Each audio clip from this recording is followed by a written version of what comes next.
Our title was Geoengineering the Climate, Science, Governance and Uncertainty. So it was not purely about the scientific and technical aspects.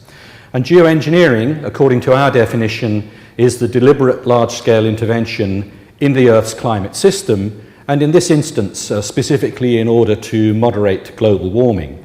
It excludes, for example, large-scale damming and storage of water, which some people think of as geoengineering.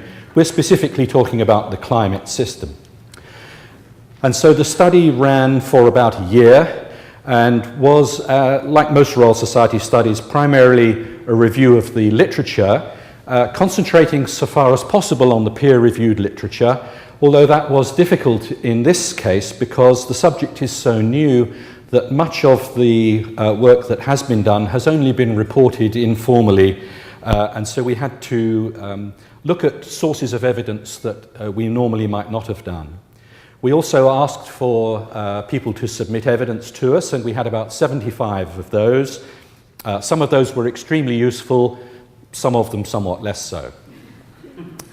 But our overall aims were to try and reduce the very extensive level of confusion and the amount of misinformation about this subject, primarily to enable a well-informed debate. Our view was that if there is going to be a debate about this, and we think that is inevitable, it should at least be based on sound information so far as possible, and that was our overall attempt. And that is summarized in a bit more detail here in our formal terms of reference, which I don't really wish to read out, except to say that we had a fairly broad remit and we interpreted it fairly broadly. We did not exclude things just because they didn't fit quite within the words that we had framed, and we tried to include things wherever we thought it was useful. But we were concerned not just about things like feasibility and efficacy and environmental impacts, but also about what research needs to be done and what would be the policy and legal implications. Just a word about the scope. Essentially all methods which involve deliberate large-scale intervention were within our frame, except for what we regard as Plan A, that is to say finding ways to generate low-carbon energy and reduce emissions of greenhouse gases, not only because those are relatively well understood and have been relatively well studied. We were interested in the Plan B, that is to say, if that's not enough, what else might we be able to do? We excluded carbon capture and storage at the point of emission for the same reason, and also because there was a very good IPCC special report in 2005 on that subject, and we did not think we would be able to add anything to that. And we did not formally consider conventional afforestation and avoidance of deforestation, although these are important subjects. They're also relatively well studied and not undertaken deliberately to modify the environment in general. We had 12 people on the group, mainly scientists and engineers, but we did include one sociologist, Steve Vrainer from Oxford, a lawyer and an economist. They were mainly from the UK, although we took an international remit. We had one member from the USA and one from Canada. None of the members of the committee were proponents of geoengineering. None of them were particularly pro or anti, in fact. We had pretty much the full range of opinion, I would say from cautious approval to fairly serious skepticism. But we all signed up, if you like, to Plan A, that is, reducing carbon emissions by finding low-carbon sources of energy as the primary objective, and this alternative is very much Plan B. I won't talk about the list. I just flashed the names of the people up so that you can see how many of them you recognize. They're a fairly eminent gang of well-informed, opinionated and argumentative people. So chairing the group was a fairly interesting experience. And here is the list of the questions that we covered. And I'm going to, I hope, answer many of these questions as we go through. So not only what is it and do we need it, but how would you do it? Is it feasible? What cost would it take? What would the side effects be? Who might do it? When? What would be the unintended consequences? And if it were done, whom and how could it be controlled? Okay, so to start with the first question, do we need it? I'm sure that if you've come to this talk, you've seen this picture before. This is from the IPCC fourth assessment report, and it shows the likely range of temperature rises by 2100, anywhere from about 2 to about 6 degrees centigrade, depending on what assumptions you make. The point I want to draw from this is that none of the IPCC scenarios, and indeed no scenario, including some that are more extreme than the IPCC scenarios, none of these leads to the temperature peaking and then reducing by 2100. If it does peak, then it reduces very slowly sometime in the following centuries. So for all the scenarios involving emissions reductions, we are committed to a continually increasing temperature over the next century, although we may be able to moderate that increase somewhat. And of course, we don't know whether that is going to be satisfactory or not. Suppose we discover that 2 degrees warming is seriously uncomfortable.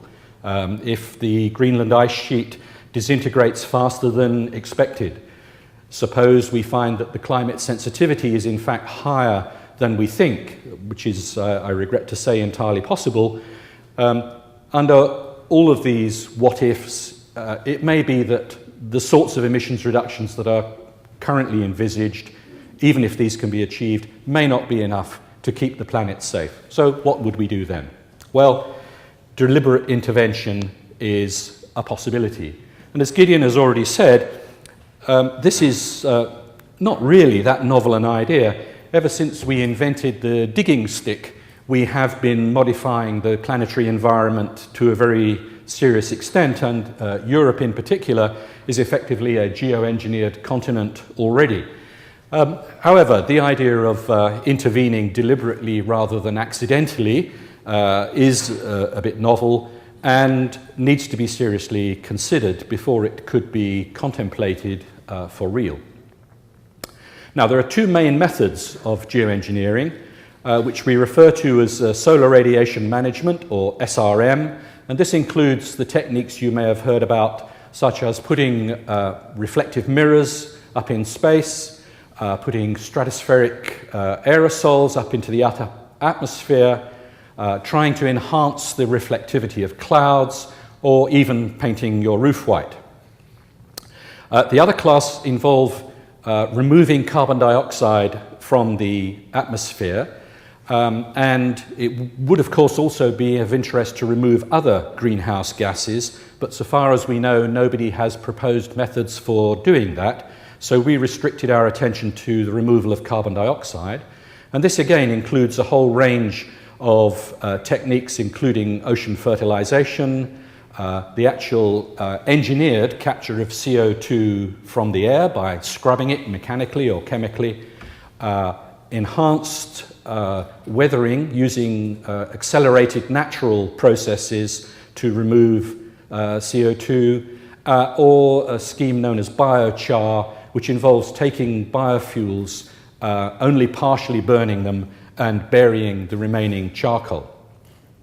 Now, these all differ in many respects, and one of the first messages from this is that it's very difficult to make general statements about geoengineering because the techniques that have been proposed are so various and different. The main difference between these two types of schemes, or one of the main ones, is the timescale required to have an effect. Solar radiation management works fast, within a year or two, whereas carbon dioxide removal will be slow.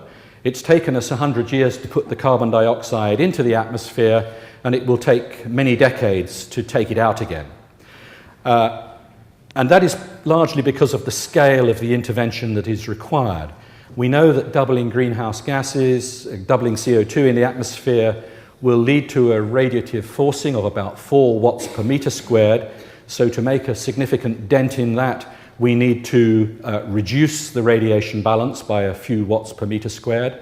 And if we're taking out carbon dioxide, we need to take out about 10 billion tons for 100 years in order to really address and reverse the problems that we are currently causing. So the scale of these interventions is large. Now, just to illustrate these two methods, this shows the conventional simple view of the radiation balance of the Earth that sets the planetary climate and temperature. And on the left-hand side, we have the incoming shortwave solar radiation, which comes from the sun, and some of which is reflected by clouds, by the Earth's surface, and by aerosols. And on the right-hand side, we have the outgoing infrared thermal radiation that cools the Earth, and it's the balance between these, the temperature at which these balance, that determines the planetary surface temperature, and we could intervene on either side of this diagram. So the solar radiation management methods intervene on the incoming radiation side, and the carbon dioxide removal methods intervene on the outgoing radiation side. Now, how do we know that any of these things would work? Well, we have some idea of what a solar radiation management method might do because volcanoes do this naturally.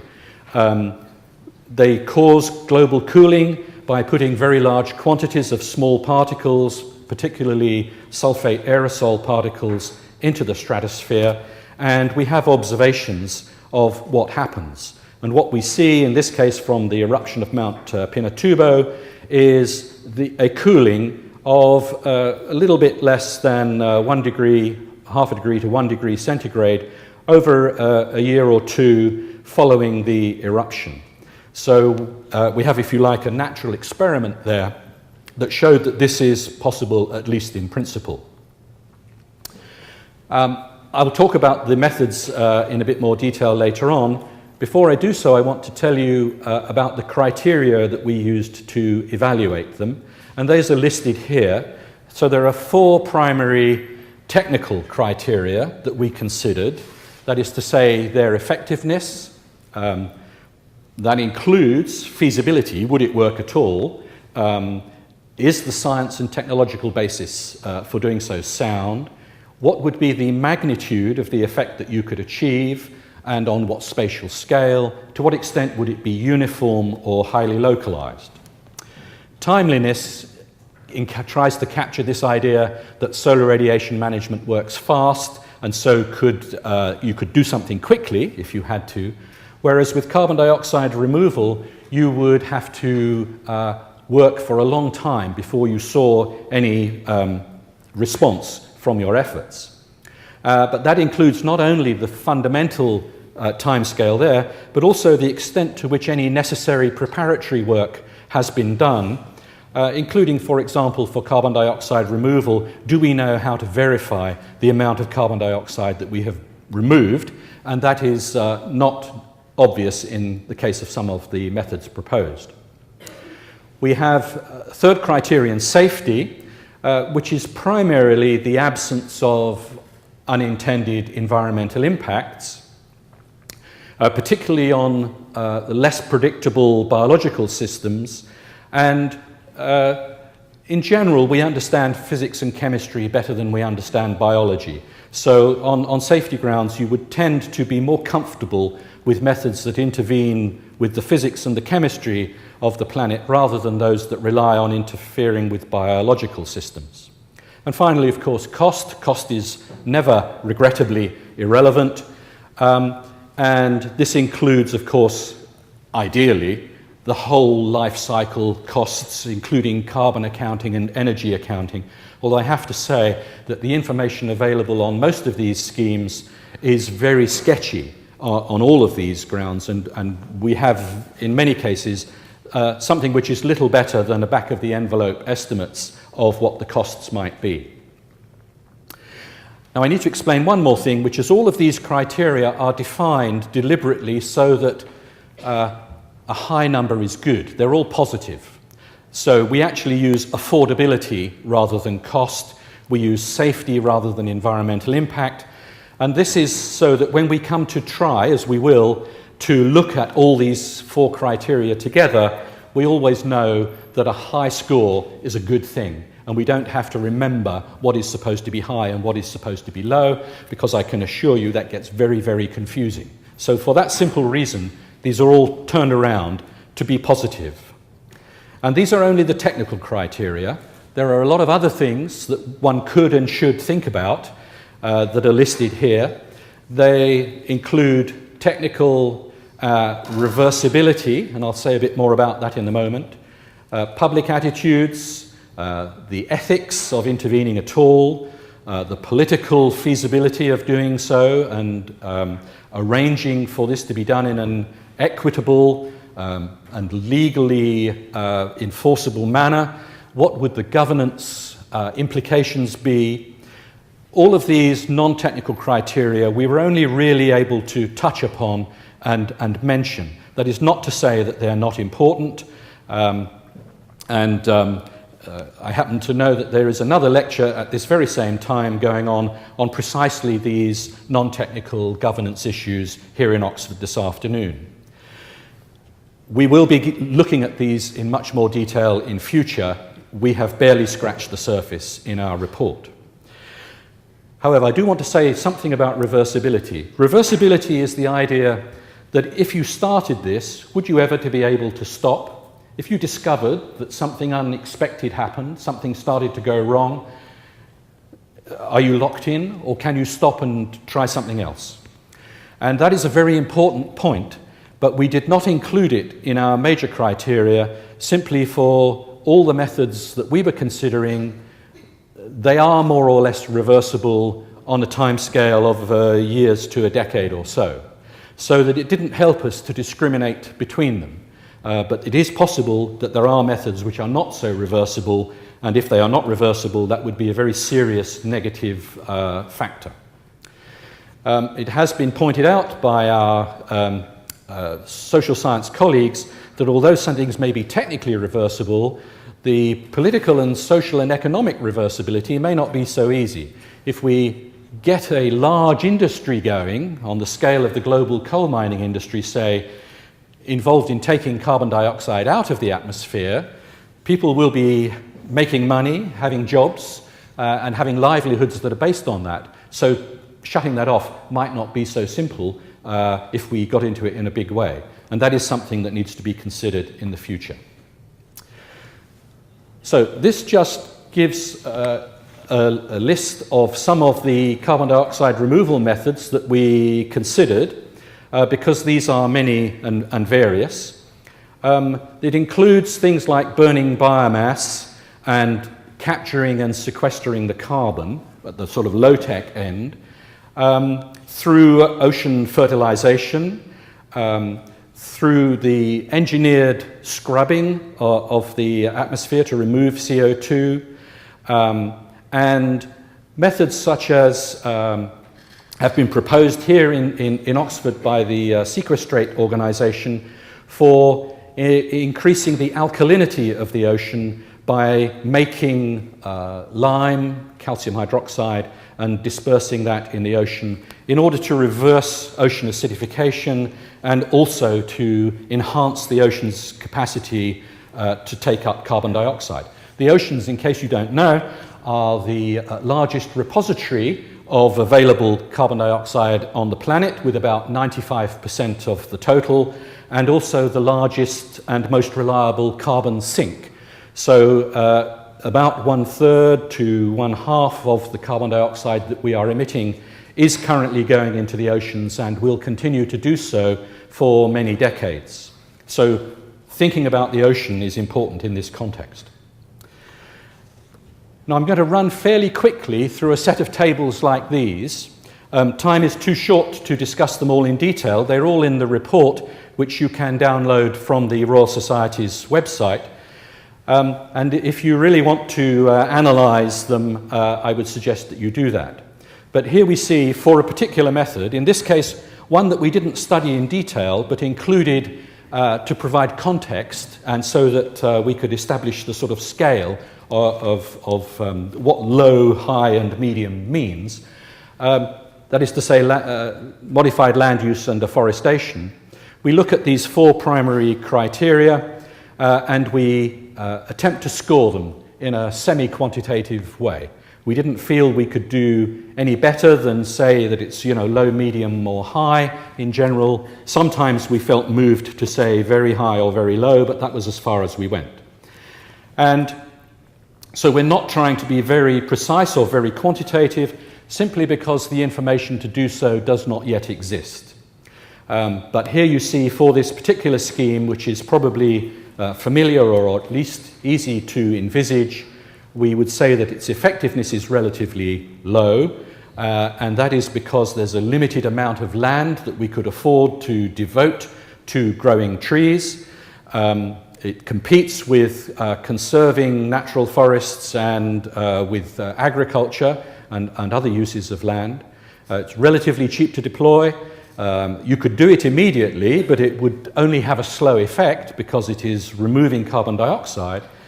And it would have not too many undesirable side effects, except for the land use conflicts that would inevitably arise if you tried to do it on a large scale.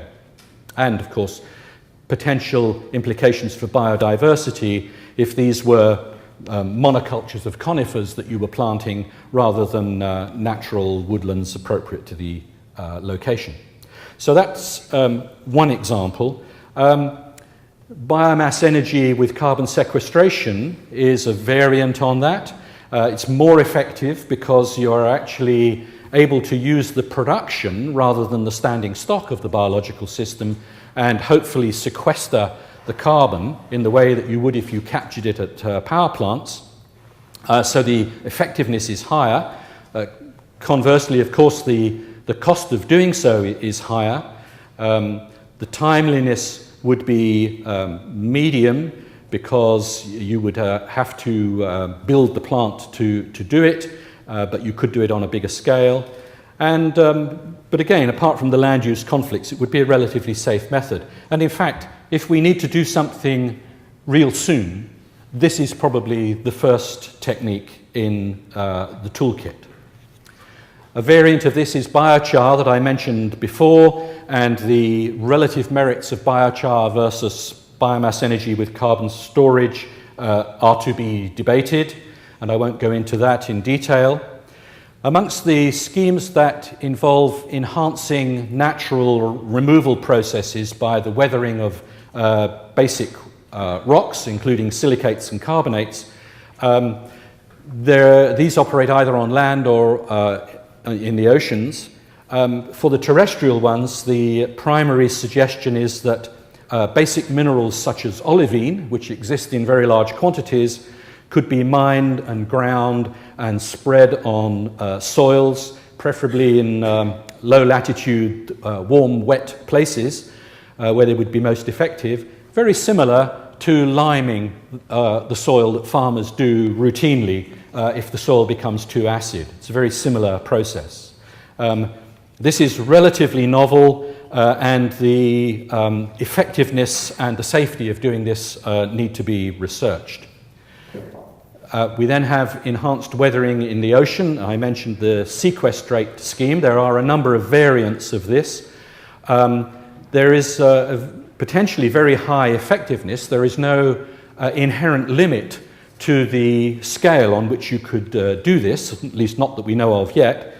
But it would be expensive because you have to mine, process, and if you're going to go all the way to calcium hydroxide, you have to use calcination plants, like cement plants in a very general way, to make the calcium hydroxide. And that involves both emitting CO2 that then has to be captured and disposed of, and the use of fairly large amounts of energy. So affordability relatively low, timeliness low, would take a long time to achieve the effect. But safety is probably medium or high, and it has the major advantage that it directly addresses the other climate problem that is to say ocean acidification, on which the Royal Society published a report which I was involved with in 2005. And I think finally on this side of the diagram we have CO2 capture from the ambient air by engineered techniques, what is popularly referred to as artificial trees. These are feasible. There are at least 4 different methods being researched on a very small scale, I have to say, but some pilot plant operating. And there is a large potential, but again, you capture carbon dioxide and have to do something with it. The costs will inevitably be high, so the affordability is low. But the safety should be very high because you're not actually directly intervening in the environment except by reducing something that we're already doing. We're not actually going out there and putting stuff into the environment. So if they can be made to work, these would be very attractive. But whether they can be made to work at an affordable price remains to be seen. Oh, I forgot ocean fertilization. This is the method that you may have heard about, which involves putting nutrients into the sea in areas where the plant production is limited by nutrients, which is a lot of places, in order to increase the drawdown by marine plants in the same way that planting trees increases the drawdown of carbon dioxide by terrestrial plants. There are a number of concerns about the effectiveness of this, but it's pretty certain that the effectiveness is rather low. You probably would need to double the primary production of the entire world ocean in order to sequester 1 billion tons of carbon per year, which is only about 1/10 of what one would really like to achieve. The affordability is very much tied up with the effectiveness and somewhat uncertain. The timeliness is certainly low because not only do we need to research the efficacy of this, but we would also need to research in very great detail its environmental impacts, which would be likely to be large, and the verifiability of the amount of carbon removed. So even less rapidly operating than some of the other removal schemes. And for the same reasons, the environmental impacts are such that the safety could not be regarded as being other than very low. Turning now to the solar radiation management schemes, another one that you may have heard about if you've been following this in the media is the so-called cloud seeding ships that aim to increase the reflectivity of clouds, particularly low-level marine clouds, marine rather than terrestrial, mostly because people would undoubtedly object, especially in the UK, if you made more clouds. And also because it's more effective over the sea and probably easier to do. Now, there are a number of ways you could do this. The one that is being promoted most vigorously involves using sea salt by pumping small droplets, a spray of seawater from ships to make sea salt condensation nuclei that would, it is hoped, increase the reflectivity of clouds in areas where they are rather thin or on the verge of forming. You can't do this where clouds don't want to form at all, and there's no point in doing it where you've got a lot already because you've already got more or less the maximum reflectivity. So this can only work in marginal areas, and is therefore inherently non-uniform. Most of these solar radiation management techniques involve a fairly uniform reduction in the incoming radiation.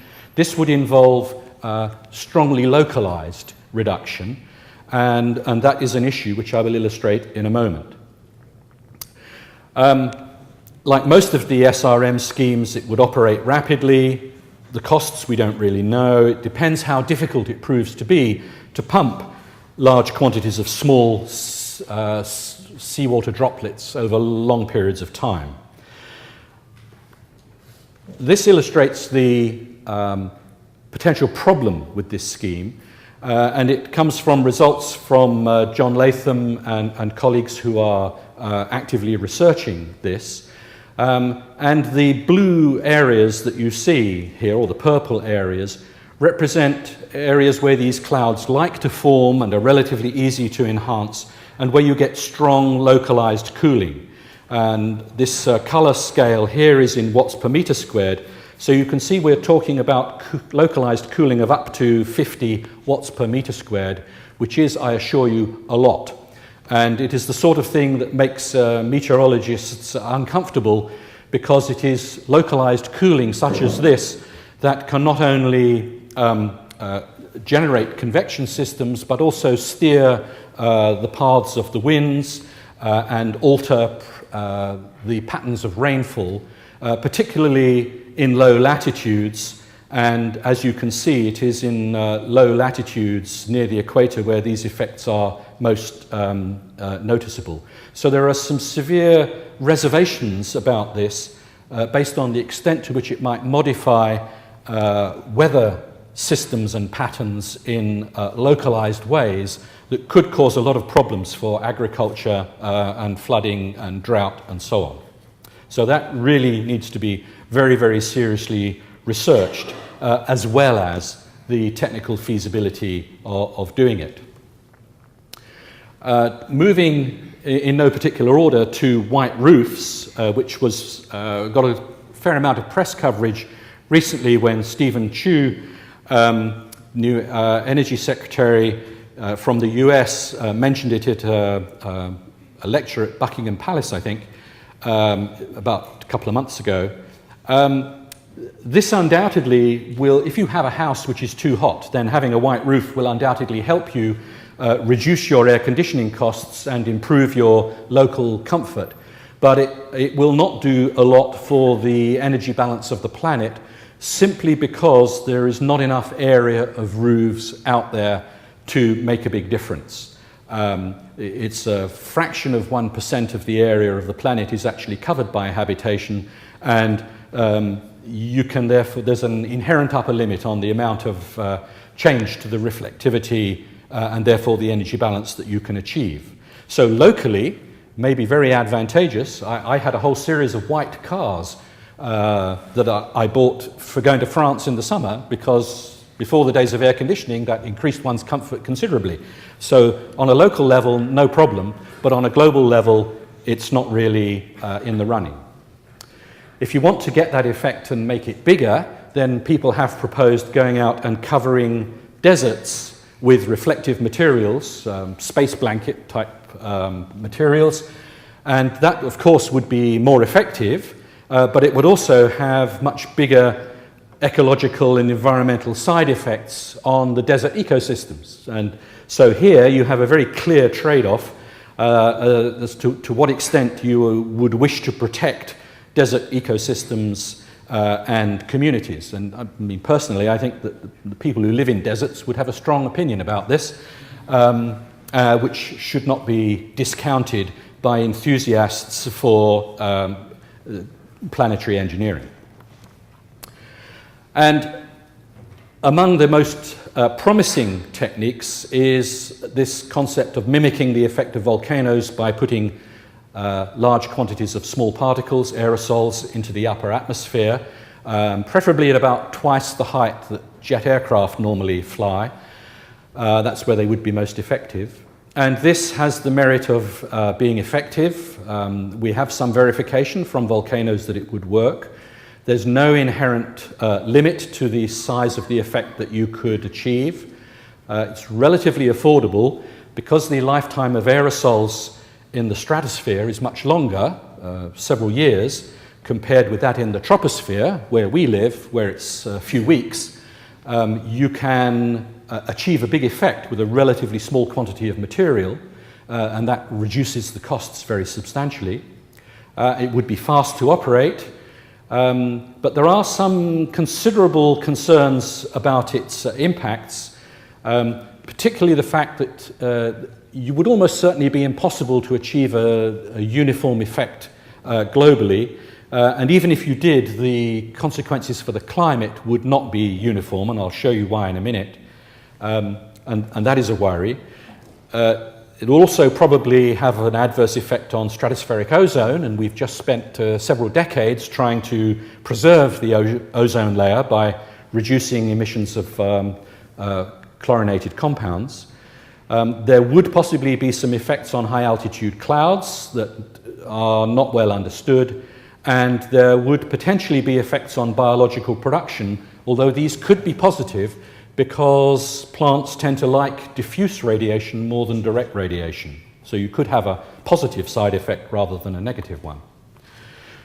But the non-uniformity problem is illustrated here. The top panel shows, if you like, a standard 2 times CO2 global warming picture, showing that it's warmer everywhere, but particularly at high latitudes near the poles. And then the lower panel shows what you get if you simply reduce the solar radiation by 1.8% globally, while still having double CO2 in the atmosphere. And as you can see, that cancellation is not half bad, but it's not perfect. And we have, in fact, slightly too much cooling in the white areas near the equator, and not enough cooling at the high latitudes near the poles, where we still have yellow colors indicating warming of still more than 1 degree, but still a heck of a lot less than we would have had without the solar radiation management intervention. So just based on temperature, it doesn't look too bad. But if you look at precipitation, rainfall, it doesn't look quite so good. We have some very severe impacts on rainfall patterns from global warming in the first instance, shown in the upper panel. And the effect of the geoengineering intervention is to reduce that very substantially. As you can see, the anomalies are much less. But if you look, you can see that at low latitudes, the colors are actually reversed. So what you have done is not only compensate for the rainfall changes, but at low latitudes you have actually overcompensated. So where global warming would lead to increased rainfall, global warming with geoengineering would lead to decreased rainfall. So there are regional effects even from a very uniform intervention that need to be seriously considered and researched before such a method could be considered for implementation. And finally, the science fiction stuff, the space-based methods. Colleagues who are more knowledgeable about this than I am say that this is also not completely stupid. If we really wanted to, we probably could engineer some sort of space-based reflector. It would be very effective. It would not involve putting anything into the environment in which we live, which would be a positive attribute. Would not be very timely because it would take a long time to build such a system. The area of reflector that you need is truly massive. I've forgotten how many million kilometers squared, but it's a lot. The safety should be reasonably good, better than the stratospheric aerosols, because you could probably tune the radiation reduction that you achieved, and you would not have any direct biochemical interventions in the atmosphere. So the bottom line here is that if you can do this with less than a 1 million ton mirror, it might actually be worth considering for a very long-term intervention. If your mirror or mirror system weighs more than 1 million tons, then you're probably in trouble on the cost side. So there's a fairly fundamental question there. Can you do it with 1 million tons of stuff or not? Okay, so we then took all this, we took all those scores, we turned them into numbers so that we could plot them, and we put them in this table. This table is in the report, and if you want to look in detail at our evaluation, that's where you should look. And we turned it into numbers so that we could produce diagrams like this, where we've tried to plot 4 dimensions on a 2-dimensional sheet of paper. And the solution to this was provided by the ecologist on the panel. Ecologists are very used to dealing with multi-dimensional data sets, and so we were pleased that we had that expertise available to us. And we've plotted effectiveness on the left-hand axis, the up and down scale, against affordability, the inverse of cost, as the two primary axes. We've then attempted to capture timeliness by putting in a big blob if it works quickly and a small blob if it works slowly, and safety by colouring it red if we think it's not very safe and green if we think it is safe.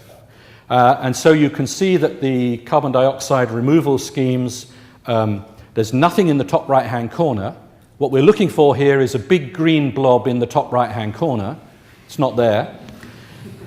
We have a range of options that fall roughly on an effectiveness affordability trade-off line here, including, just for comparison, carbon capture and storage at source at the power stations by the conventional means. The enhanced weathering and CO2 air capture schemes are up here, more effective because there's no limit to the effect that you could achieve, but less affordable. And afforestation is down here, relatively cheap, but not able to really give a big effect. So that's what we could do on that side of the picture. If we look at the solar radiation management schemes, it's rather different. We do now have a big blob in the top right-hand corner, but it's unfortunately coloured amber, not green, and that's the stratospheric aerosols. So it is the safety concerns that really make that less attractive. And then we have space reflectors at the high effectiveness, low affordability, and the cloud albedo enhancement schemes in the middle here as a sort of middle runner. Here's your white roofs, cheap but not enough bang for your buck. And here is the desert albedo, lost my mouse, there it is, desert albedo schemes, which would be more effective but not safe because of the environmental impacts.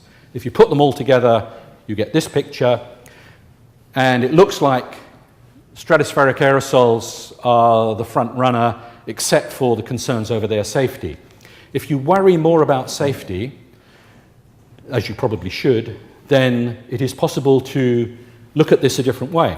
And I mean, we presented the information in this way in the hopes that people would come up with alternatives. Within 24 hours of the report coming out, somebody out there had posted this on the web, and all Andrew Maynard did was to change the x-axis from affordability to safety. And as you can see, the way you present this conditions the way you understand it. And here, the nearest thing to a big green blob in the top right-hand corner is CO2 air capture. That's the engineered scrubbing schemes, which the main disadvantage is simply their cost.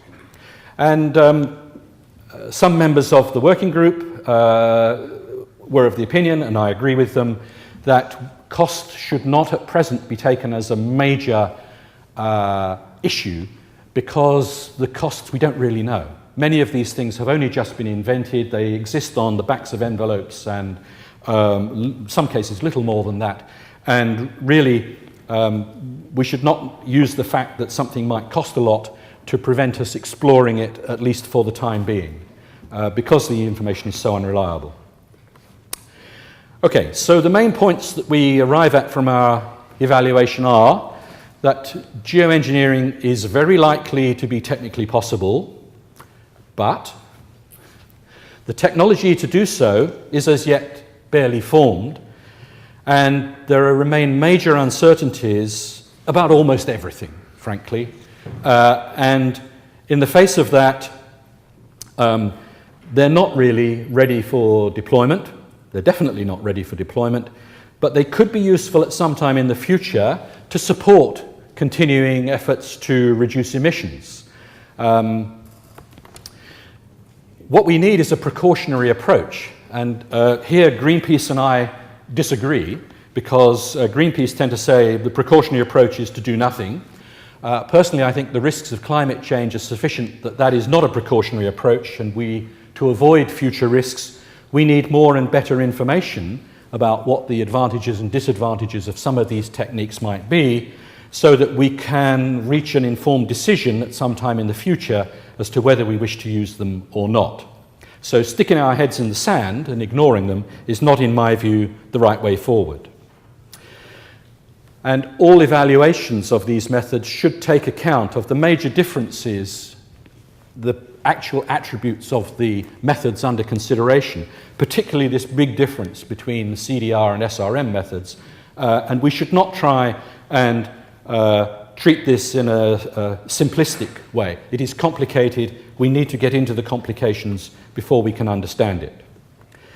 So, to summarize the attributes of the carbon dioxide removal techniques, we think these are generally preferable for various reasons. Firstly, they address the root cause of climate change. By removing greenhouse gases that we have put into the atmosphere, they actually attack the problem at its source. And thereby return the climate system closer to a natural state, similar to one that it previously had. And that would be a good thing. Simply because it involves fewer uncertainties and risks, we have, to a good approximation, been there before, and so we would know roughly what it involved. And they could, of course, allow future reductions, not just stabilization of CO2 concentrations, but future reductions. Negative emissions is the jargon that some people use, so that we could, if these were able to work, we could decide at some point in the future that we would like to go back to the pre-industrial level, 280 ppm, or maybe you'd like to go back to another ice age and take it down to 180. I can foresee that there will be some interesting discussions, if and when such technology were ever available, about exactly where you should stop. And they do address the ocean acidification problem. All of the carbon dioxide removal techniques address that other potentially very serious problem, but they only work slowly. Solar radiation management, on the other hand, operates by directly modifying the Earth's radiation balance and would only take a few years to have an effect. And it could therefore be useful in an emergency if we reach one of these tipping points, or think we're approaching one of these tipping points that people talk about, or indeed if we decide at some point in the middle of this century that 2 degrees is far enough, thus far and no further, we should try and limit the temperature at 2 degrees. One of these techniques would be about the only way we would have of implementing that decision. However, we would be balancing one human intervention, the greenhouse gases, with another, the solar radiation management. And we would have to create and maintain that artificial balance for a very long time, for as long as the greenhouse gases remain in the atmosphere, which is, as I'm sure you know, hundreds or thousands of years. And it's not obvious that human society has the ability to maintain a deliberate intervention of that sort for hundreds of thousands of years. And so we cannot be confident that these schemes would be sustainable in the very long term. And if you stop, you have a problem because the greenhouse gases are still in the atmosphere. If you stop the intervention that is cancelling their effects, then you get all of the pent-up global warming occurring in a few decades. So you get the same effect much faster, albeit later. And that would be very uncomfortable indeed. Also, the climate that you would achieve by these techniques would only approximate one that you would get with less greenhouse warming, as we saw, particularly for variables other than temperature. Temperature is relatively easy to deal with. It's the rainfall, precipitation, the weather systems, localized storms, and potentially ocean currents, including upwelling, and systems such as that, that could be affected, not necessarily adversely, but affected by this artificial balance. And so, in our view, these techniques, if to be undertaken at all, should only be undertaken for a limited period, and with an exit strategy.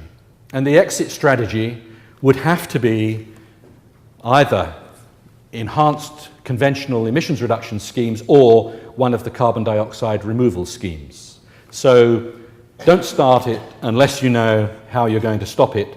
And actually, because of the slow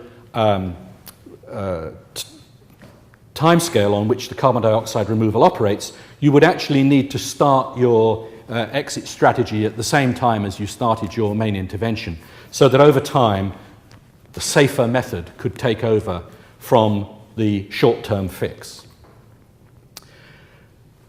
Not least because these schemes also do nothing to reduce ocean acidification. So, among the CDR schemes, we would prefer those that don't involve perturbing natural systems and that don't involve large-scale land use changes. And that means that the engineered, contained air capture schemes and the enhanced weathering, possibly on land surfaces, but more likely in the oceans, would have, be relatively well regarded. And after that, the biomass energy and biochar schemes would be well worth considering, although they only have limited effect. Ocean fertilization is not on this list. Solar radiation management, we would regard the stratospheric aerosols as being the most promising, despite their potential side effects, which would need to be very seriously researched. And after that, the cloud brightening methods and potentially the space-based schemes, which have really not yet been explored enough to know whether they're feasible or not. My own view of how this might play out is sketched in this diagram here, which I've left as a hand-drawn sketch to indicate that it's very sketchy. It shows in the upper line, the BAU, business as usual line, a reasonably realistic projection of what sort of global warming we expect over the next 200 years if we carry on as we are at present, going up to 6 degrees sometime in the next century. I've sketched the effect that we might achieve by mitigation and emissions reductions. And if we only achieve that much, we're still climbing up towards 4 degrees. We've exceeded the 2-degree threshold that most people seem prepared to work with for the time being. And so the gap needs to be filled by geoengineering. In the short term, that might be a solar radiation management technique, but one would hope that in the longer term, it would be a carbon dioxide removal method that would take over and deliver the modification that you required. And don't forget that we still have 2 degrees warming, which is going to have impacts and is going to require adaptation, and both of those involve very significant costs to the people concerned. So 2 degrees is not safe. 2 degrees will have impacts and costs associated with it, and of course the impacts and costs go up as we go up the diagram. We should not forget the human dimension. It's very important, and I apologize for the fact there's only one slide in here, but since I'm visiting the Earth Science Department and talking in the Physics Department, I don't apologize for concentrating on the scientific aspects. But in fact, in practice, the political, social, and ethical acceptability of these schemes is likely to dominate the scientific and technical factors in the end. We have to worry about who could or would do it. Some of these methods could probably be deployed by individual corporations or even very rich individuals. And so we have to worry about how we would ensure that unscrupulous nations or individuals did not attempt something which was good for them but not good for everybody else. Because the consequences of interfering with the climate system will, like climate change itself, affect everybody. And the equity and governance issues are very serious indeed. So in our view, I quote, would be highly undesirable for these techniques to be deployed before we have actually established appropriate governance mechanisms, if indeed we ever do it. So, the short summary, what does this mean for Copenhagen? Very clear message, could do better, should try harder. Or else, we may have to consider these methods in a few decades' time, and most of us who've studied them would prefer that we didn't have to. So I very seriously hope that there will be a global agreement on very rapid and deep emissions reductions, and that it will not only be a global agreement on targets, but it will actually be a global agreement on mechanisms to actually deliver those targets. Because so far we've heard a lot of talk about targets and very little about how to actually achieve them. However, we may at some stage need it, and therefore we should think about it. We probably could do it if we had to. And we have these two methods, slow but sure and quick and dirty, that would need to be run, in my view, in parallel. The side effects and the risks are substantial and as important as the technical feasibility. At the moment, most of the work on these methods has been done by inventors and enthusiasts who very naturally concentrate mostly on the technical feasibility and in some cases get quite deep into the engineering details before they've even thought about what the actual environmental impacts might be. That would need to be dealt with because we need actually as much, probably more, research on environmental and social and other impacts as on technical issues. So, these schemes are not a magic bullet. We need to keep the main focus on mitigation. That's still the safest and most predictable way to moderate the effects of greenhouse gases, and we should not allow these to divert from that. However, there is still a lot of uncertainty, far too much uncertainty to reach a decision now. What we need is some serious research and development, which need not be very great, in order to produce information so that we can take precautionary, risk-adverse decisions. My friend and colleague Wally Broker commented a couple of weeks ago that the amount of money that has been spent in total on engineered air capture methods at the moment is less than the annual salary of one top-flight baseball player or footballer. So, we need some investment in research and development, otherwise we will not have the information on which to base a decision if and when we need it. And we do need to concentrate on governance mechanisms before anybody takes this seriously. I'm going to skip that slide and move to this one and say that all we have done is to kick this ball into play for public debate. We've tried to produce, as far as we can, a thorough and reasonably authoritative review, but new ideas are still appearing. This is one that appeared on the internet a couple of days later. I don't know if you can read the details, but it's from the Daily Mash, which is a site that I was not familiar with before, and it involves the use of a 20-foot-long egg boiling machine which could be adapted to capture carbon dioxide and also have the co-benefit of boiling millions of eggs. And the gentleman with the violin, or is it a cello probably, or a viola, I don't know. I'm not sure how that fits into the apparatus, but, but it is true that new methods are still being invented. I heard about one yesterday, and